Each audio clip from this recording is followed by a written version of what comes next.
Algumas vezes aqui no canal me mandaram mensagens perguntando se existe algum serial killer que pegou ajuda de outro serial killer, se eles estavam atuando na mesma época, se existiu dois serial killers que surgiram juntos. E eu sempre me perguntei isso, eu falei, gente, não é possível, né? Tem tantos serial killers da mesma época, por que talvez eles não tenham se juntado? E foi aí que eu descobri o caso de hoje, então apertem os cintos porque essa história é muito brutal. They touched Miss Ledford on the breast with cold metal pliers. And if you listen to the tape, you'll hear those pliers being replaced in the toolbox a few seconds later. Bem-vindos a mais um vídeo no canal. Se você gosta de conteúdo assustador, bizarro e misterioso, você tá no lugar certo. Toda semana tem pelo menos 3 vídeos longos, todo dia tem vídeo curto, então tem muito conteúdo pra vocês. Se você gosta desse tipo de conteúdo, não esquece de deixar seu like, se inscrever no canal, comentar outros temas que vocês querem ver aqui. As fontes e os créditos estão sempre na descrição do vídeo. E antes que vocês me perguntem o que tá rolando com o meu cabelo aqui, eu também não sei. A única coisa que eu sei é que eu queria prender a minha franja e eu não tinha nenhum elastiquinho muito grande, só tinha uns pequenininhos, então eu fiz qualquer coisa porque eu preciso tirar meu cabelo da cara. E antes de mais nada, eu aviso vocês que esse caso tem alguns conteúdos muito perturbadores. Eu já me conformei que esse vídeo não vai monetizar, o YouTube vai me odiar de falar todos os termos que a gente vai ter que falar aqui, mas talvez seja um dos casos mais intensos que a gente já contou. Então é bom ficar o alerta e agora, sem mais enrolação, bora pra história.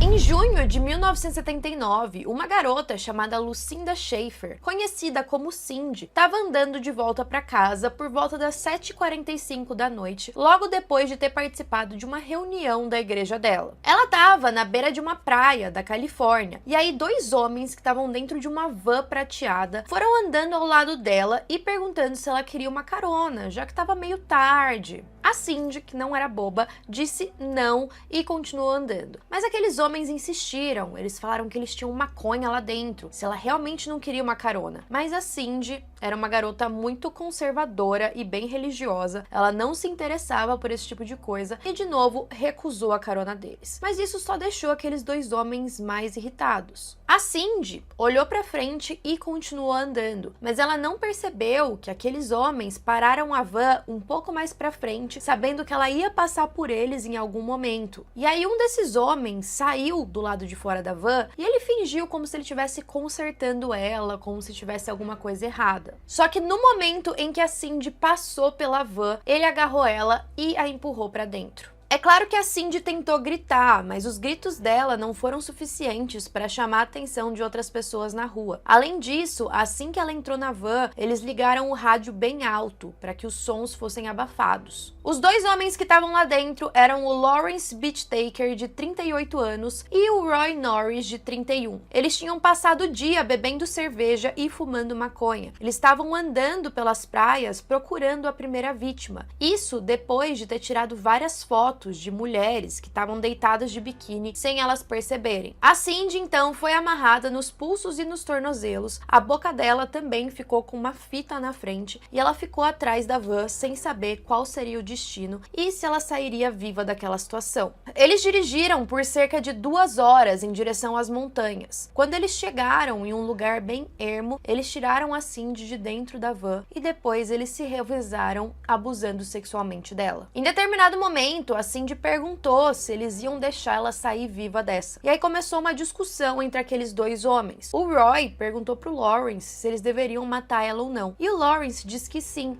afinal ela tinha visto o rosto dos 2 e ela seria capaz de identificá-los. Ademais, o Roy também já tinha uma ficha criminal por abuso sexual e o Lawrence usou isso para convencê-lo. Se ele fosse preso de novo, a pena ia ser mais grave. Depois que a decisão foi tomada, eles tentaram estrangular ela, mas de acordo com o Roy, a Cindy olhou para ele com um olhar que fez com que ele passasse mal e tivesse que ir vomitar. O Lawrence perdeu a paciência, pegou alguns fios que eles tinham e aí a Cindy infelizmente faleceu. Essa seria só a primeira vítima em um reino de terror que eles fizeram. Mas vamos voltar um pouco e falar quem eram esses homens. O Lawrence Beachtaker nasceu nos anos 40 em Pittsburgh, na Pensilvânia. Ele Ele era adotado por um casal Beach Taker, e o pai adotivo dele trabalhava em uma fábrica de aviões. Isso fazia com que a família se mudasse constantemente até eles pararem na Califórnia. O Lawrence tinha um QI acima da média, de 138,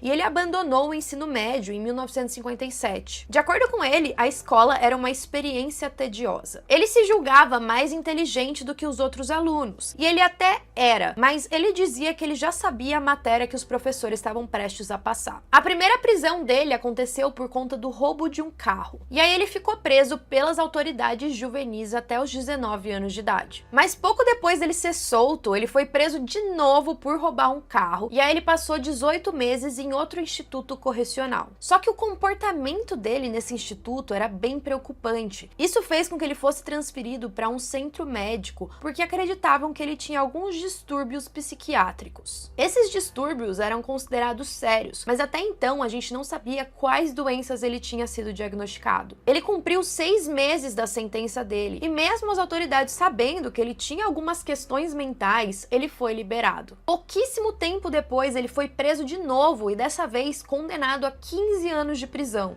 Agora sim foi feita uma avaliação psiquiátrica em que ele foi diagnosticado como paranoico e quase psicótico, com pouco controle sobre os impulsos. Ou seja, era um diagnóstico bem grave para ele ser solto tão rápido. Ele saiu da prisão 2 anos depois, em 63. A primeira coisa que ele fez quando ele saiu foi tentar procurar os pais adotivos, mas ele descobriu que os pais não queriam mais ficar com ele. Talvez eles já estivessem preocupados com o estado de saúde mental do filho adotivo, mas a verdade é que o Lawrence nunca mais os viu. Ele tinha saído só sob liberdade condicional, mas ele violou os termos, então acabou sendo preso de novo em 64. Dessa vez, na avaliação psicológica, ele foi dado como psicótico. Lembra que ele tinha sido dado como quase psicótico? Agora sim ele era. Mas é claro que ele não ia permanecer preso. Todas essas idas e vindas da prisão eram, na maioria das vezes, por roubo. Então os delitos não eram muito graves, e o Lawrence dizia que ele só cometia esses pequenos crimes pela falta de amor na infância. Então ele culpava bastante os pais. Um dos crimes mais graves que ele foi condenado depois foi por esfaquear um funcionário de uma lanchonete no estacionamento. Ele tinha enfiado um bife nas calças, então ele estava tentando roubar uma comida, e aí esse funcionário seguiu ele. O Lawrence tinha uma faca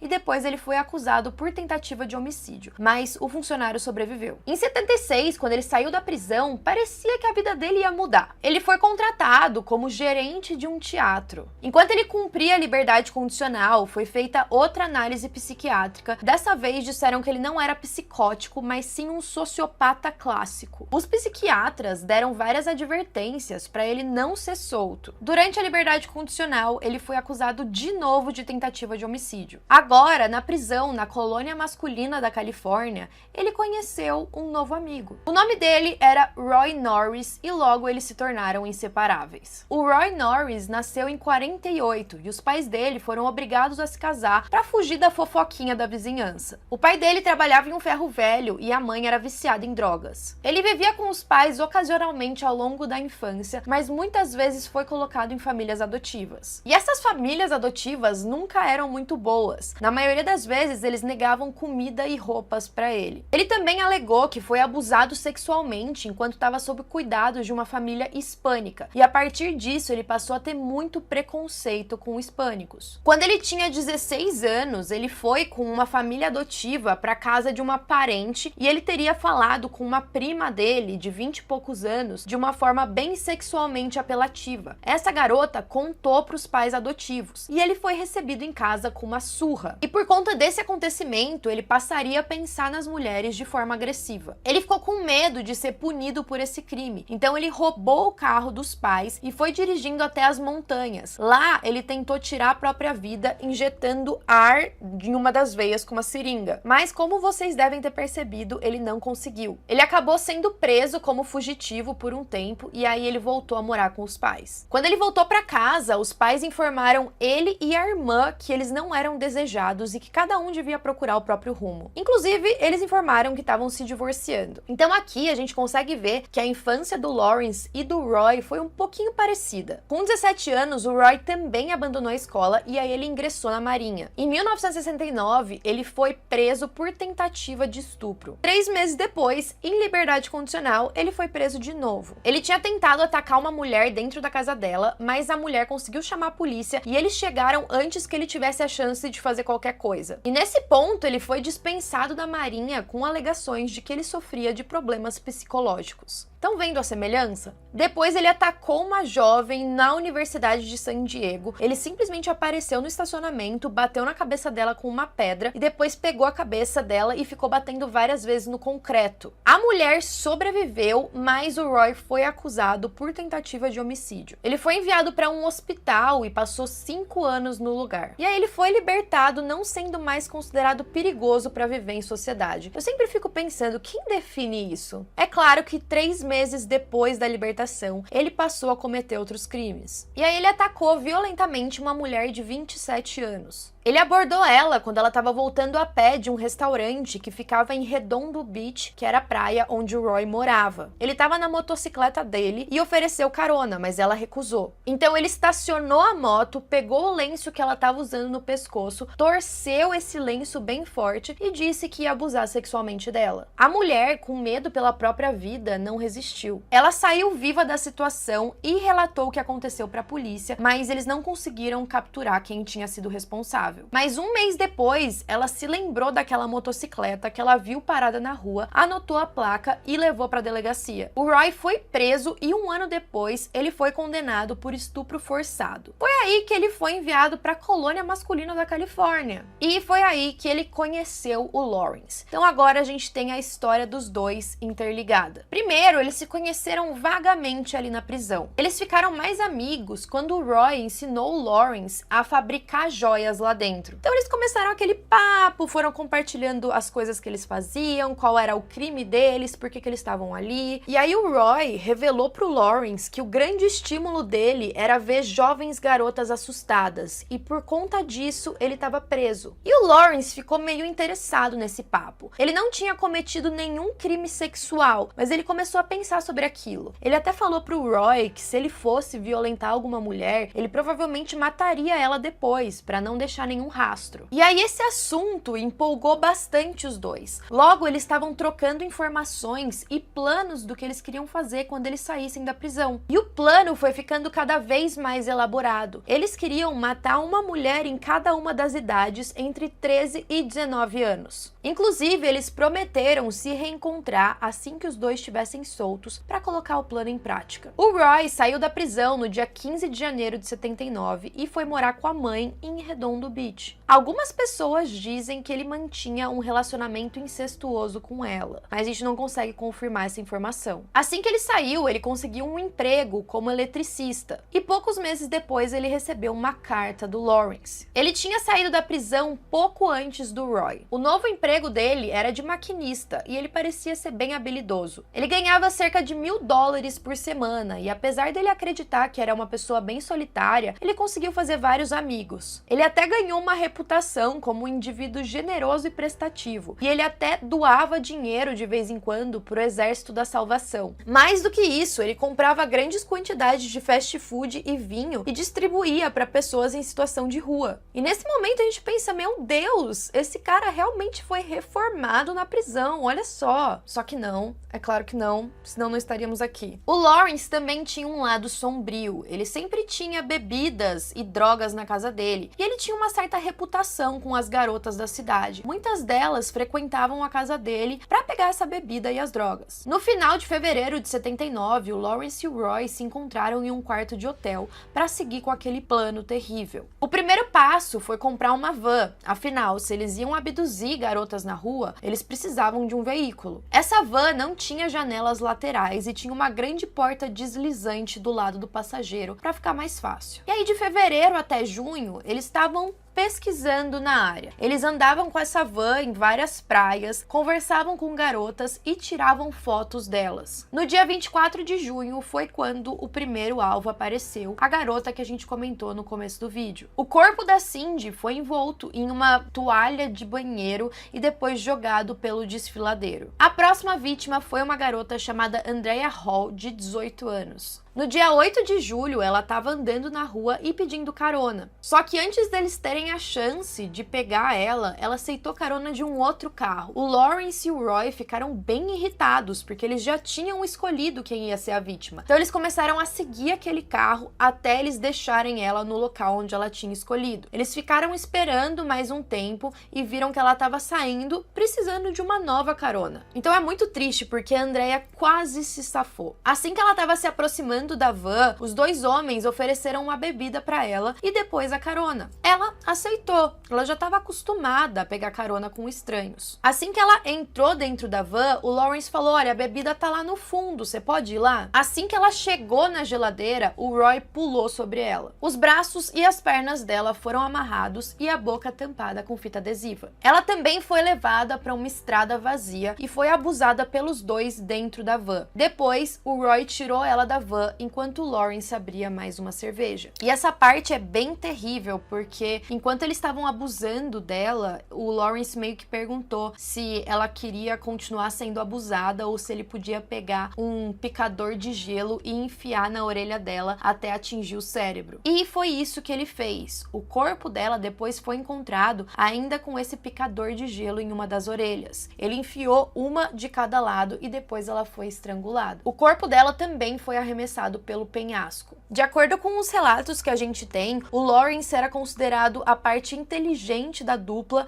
enquanto o Roy tinha os músculos. Um detalhe muito importante é que eles tiravam fotos Polaroid de todas as vítimas, tanto nuas quanto com roupas, com eles junto, em várias posições diferentes. No dia 3 de setembro, enquanto eles estavam andando pela Hermosa Beach, eles avistaram duas garotas sentadas em um banco perto do ônibus e eles também ofereceram carona para elas. E elas só tinham 15 e 13 anos de idade. O nome delas era Jack Gillian e Leah Lamp. Elas aceitaram a carona, mas elas ficaram meio desconfiadas quando Lawrence estacionou a van perto de uma quadra de tênis que elas não conseguiam reconhecer. E aí elas foram conversar com eles e foram protestar e perguntar o que eles estavam fazendo com muita desconfiança, mas eles tentaram acalmar as duas. A Leah tentou abrir a porta e sair correndo da van, mas o Roy atirou um saco cheio de pedaços de chumbo na cabeça dela e ela ficou temporariamente inconsciente. Enquanto isso, ele conseguiu dominar a Jack. Enquanto ele amarrava e amordaçava a Jack, a Leah recobrou a consciência e tentou fugir de novo, mas o Roy torceu o braço dela nas costas e arrastou ela de volta para a van. O Lawrence, observando a situação, deu um soco no rosto da Jack e ele ajudou a terminar de amordaçar e amarrar as garotas. Então elas foram retiradas de dentro da van e levadas para a estrada. Eles mantiveram as duas vivas durante 2 dias, onde elas foram torturadas e abusadas. E eles usavam todo tipo de ferramentas. Atrás da van tinha uma caixa cheia de objetos estranhos, tipo cabide, alicates. E aí eles usavam as ferramentas para torturar as vítimas. E por isso eles ficaram conhecidos como os assassinos da caixa de ferramentas. Esse acontecimento das duas garotas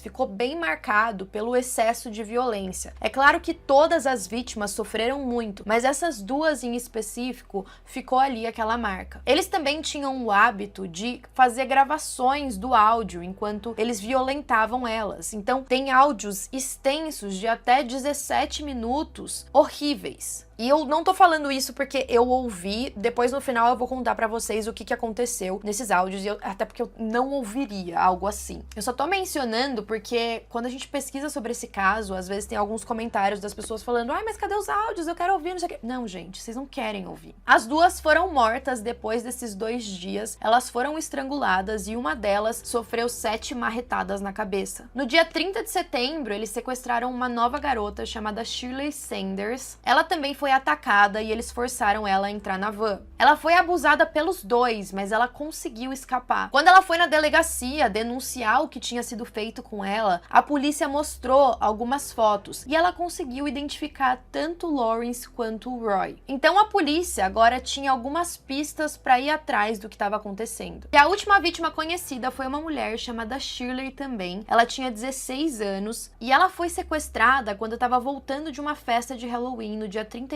de outubro. Ela foi violentada e torturada enquanto eles dirigiam por Los Angeles, dentro da van. O Lawrence esfaqueou ela diversas vezes enquanto ela era torturada com um alicate. E durante a tortura, os gritos e as súplicas também foram gravados. O Lawrence batia repetidamente nos cotovelos dela e exigia que ela não parasse de gritar. Então ele estava gostando daquilo, ele estava achando engraçado. Ao invés de jogar o corpo pelo penhasco, como eles tinham feito, eles deixaram em um gramado em Hermosa Beach. Eles queriam ver a reação do jornal. E aí o corpo foi encontrado no dia seguinte por um corredor local. Eu não vou entrar em detalhes da tortura que ela sofreu, porque me deixa muito mal e eu acho que não faz sentido. Eu acho que vocês sabendo o quanto foi absurdo já é o suficiente. Em novembro de 1979, o Roy reencontrou um antigo amigo de quando ele estava preso. O nome desse cara é Joseph Jackson. E aí o Roy foi se gabar para ele das coisas que ele e o Lawrence tinham feito. Ele, inclusive, compartilhou detalhes gráficos do assassinato da Shirley, a última vítima. Só que essa vítima tinha tido o corpo encontrado. Então ele confessou 5 assassinatos e outros 3 casos separados que eles não tinham chegado a matar as vítimas, elas tinham sido só abusadas, mas conseguiram escapar. E aí o Joseph ficou meio assim, ele ouviu tudo que o Roy estava falando, e aí depois que cada um foi para sua casa, ele entrou em contato com o próprio advogado. Ele falou, meu, o que eu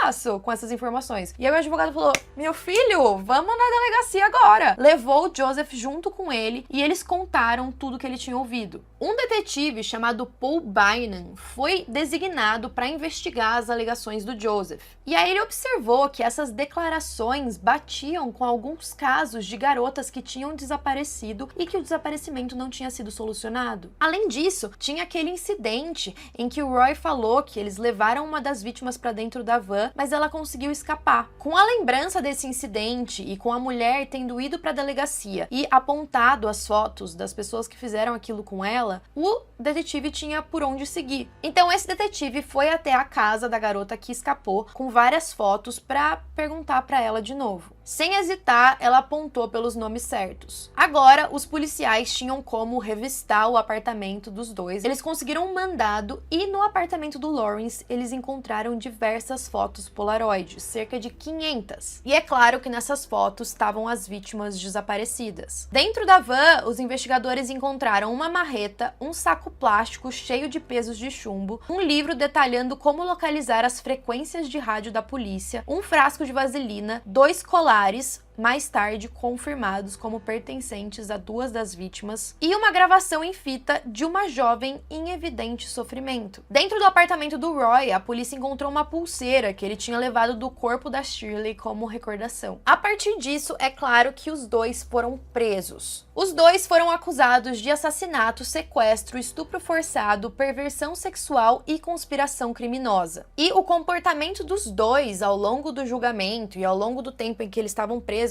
antes de receber a sentença foi bem diferente. O Lawrence permaneceu calado. Ele não falava sobre nada, ele não estava nem aí, ele realmente parecia não se importar. As únicas coisas que ele falava é que ele culpava os pais por ter uma infância sem amor e que por conta disso ele decidiu que queria um prazer de matar. O Roy foi diferente. Primeiro, ele disse que ele só começou a cometer aqueles crimes por conta do Lawrence. Ele disse que ele era obrigado a fazer aquilo porque ele tinha medo do Lawrence e também que ele sentia prazer em crimes sexuais, mas não em matar pessoas. Então ele só continuava com aquilo porque o Lawrence mandava. Mas a gente sabe que ele só estava falando aquilo pra tentar se safar. Só que a polícia decidiu se aproveitar dessa situação. Eles fizeram um acordo com o Roy. Em troca dele não pegar a pena de morte, ele teria que confessar tudo que eles tinham feito, tanto ele quanto o Lawrence. E aí o Roy concordou. Então muitos dos detalhes que a gente tem sobre esse caso é porque o Roy falou nas entrevistas. vítimas. Inclusive, algo que ele mencionou é que o Lawrence sentia muito prazer com as mortes. Ele tava o tempo todo rindo e achando engraçado. Ele ficava colocando aquela gravação de 17 minutos várias vezes seguidas enquanto eles estavam dentro da van dirigindo, e ele parecia se divertir todas as vezes. Então dá pra ver que o Lawrence era bem sádico e ele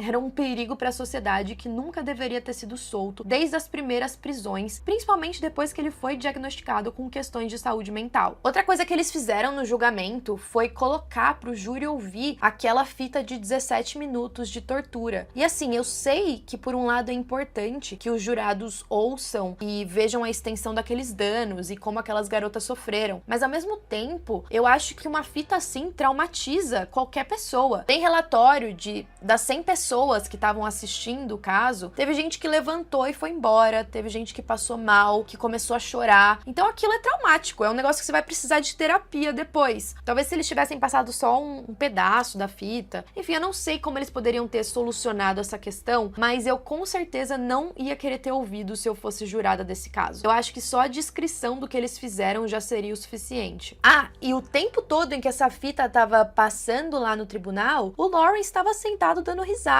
E, gente, era um sorriso. Tem foto dele com aquele sorrisinho cínico. Ai, me deixa tão irritada. O Lawrence, então, foi sentenciado à morte em 81. Uma parte bizarra, durante vários anos, ele recebeu diversas cartas de fãs enlouquecidas. E ele assinava nas respostas o nome Lawrence Alicates. O Roy também foi condenado, mas como eu falei pra vocês, ele foi poupado da pena de morte, ele recebeu prisão perpétua e ele teria possibilidade de liberdade condicional depois de 45 anos. Uma parte que eu achei bizarra também é que o Lawrence não tinha como sair sob fiança, mas o Roy sim, e a fiança dele era só $10 mil. Imagina se alguém tivesse pagado e esse cara tivesse solto aí. Ele teve uma chance de solicitar liberdade condicional em 2009, mas ela foi negada. Em 2019 também foi negada, e agora ele pode pedir de novo em 2029, ou seja, né, 10 anos depois da última vez, que provavelmente vai ser negada também. O Lawrence ficou no corredor da morte por muito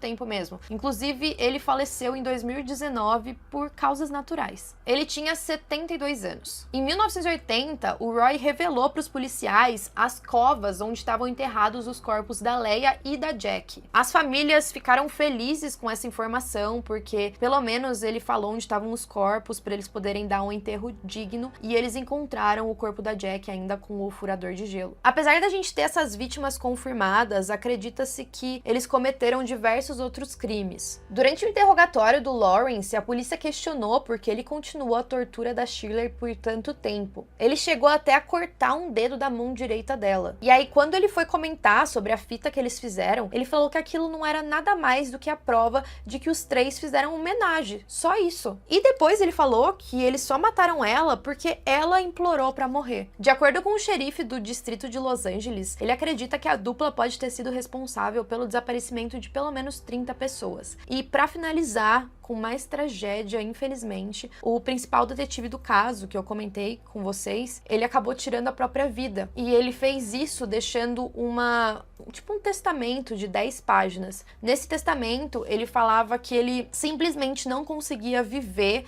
com aquela situação, ele ficou extremamente traumatizado com o caso e ele não conseguia viver pensando que um dia os dois poderiam sair da prisão. Bom, esse foi o caso de hoje, pesadíssimo, impactante, não sei nem como expressar a minha indignação. Às vezes eu conto esses casos e eu penso, gente, não é possível que isso aconteceu. Não é possível, alguém inventou essa história. Enfim, a maldade humana é bizarra. E esses casos, principalmente nos Estados Unidos, gente, tem muito caso doido fora, em outros países, mas Estados Unidos tem uma concentração, né, de gente maluca, pelo amor de Deus. Juro, espero que essas vítimas descansem em paz. Sinto muito por tudo que aconteceu com elas. E é isso, gente. Até a próxima.